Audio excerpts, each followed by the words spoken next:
Hello bachcho, let's see the question. The question says, in case of an orbiting satellite, if the radius of the orbit is decreased, right? So question में कहा गया है कि अगर हम orbit satellite के बारे में बात करें और ऑर्बिट की रेडियस जो है वो डिक्रीज हो जाए तो क्या होगा। तो यहाँ पर मैं बात करूंगा की कॉन्सेप्ट के बारे में सबसे पहले। तो की कॉन्सेप्ट यहाँ पर होगा हमारा, देखिए ऑर्बिट की रेडियस डिक्रीज हो जाए उससे पहले मैं आपको दो चीजें बताता हूँ। देखिए एक होती है ऑर्बिटल वेलोसिटी, क्या होती है ऑर्बिटल वेलोसिटी, यानी कि ऑर्बिट में चलने के लिए जो वेलोसिटी रिक्वायर्ड होती है किसी भी प्लैनेट के चारों तरफ चलने के लिए, ठीक है, वो जो ऑर्बिट रिक्वायर्ड होती है दैट इज, किसी प्लैनेट को चलने के लिए या सैटेलाइट को प्लैनेट की चारों तरफ चलने के लिए जो ऑर्बिट रिक्वायर्ड होती है वो क्या होती है ऑर्बिटल वेलोसिटी कहलाती है। इस ऑर्बिटल वेलोसिटी की जो वैल्यू होती है v is equals to v o से रिप्रेजेंट करते हैं, that is equals to square root of g m by r. G m mass है, आर हमारा क्या है दूरी है, डिस्टेंस है। अगर मैं पोटेंशियल एनर्जी की बात करूं यहाँ पर, तो potential energy is equals to minus of G capital M small M by R. Capital M mass planet का है, आर हम स्मॉल एम जो है सैटेलाइट का हो जाएगा और ये आर हो जाएगा।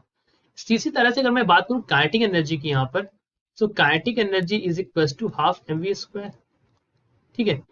अब आप यहाँ पर देखिए क्वेश्चन में जो कहा गया है वो कहा गया है कि अगर हम radius of the orbit decrease कर दें, तो सभी सिंबल्स का मतलब तो आप समझ गए। अगर हम आर की वैल्यू डिक्रीज कर दें, आर हमारा क्या है radius of orbit, that is r. So अगर हम इस आर की वैल्यू डिक्रीज कर दें, तो अगर हम आर डिक्रीज करेंगे तो अगर आप देखें तो वेलोसिटी क्या होगी, वेलोसिटी विल इंक्रीज। ये बात हमें समझ में आ गई है ऑर्बिटल वेलोसिटी के फॉर्मूले से कि अगर, क्योंकि आर जो है वो आर जो है that is inversely proportional to V, या v inversely proportional to r है, इस तरह से भी बोल सकते हैं। लेकिन अगर हमारी वेलोसिटी यहां पर इंक्रीज करेगी, so if r is decreased the velocity is increased, velocity is increased and, और क्या होगा 10 काइनेटिक एनर्जी जो होगी, काइनेटिक एनर्जी वेलोसिटी पर डिपेंड करती है। सो काइनेटिक एनर्जी भी हमारी क्या हो जाएगी इंक्रीज होकर, काइनेटिक एनर्जी इंक्रीजेस, लेकिन बट द पोटेंशियल एनर्जी वो और निगेटिव हो जाएगी। पोटेंशियल एनर्जी जो होगी it will become more negative, और निगेटिव हो जाए इसका मतलब ये हो जाएगी decrease. So potential energy decreases.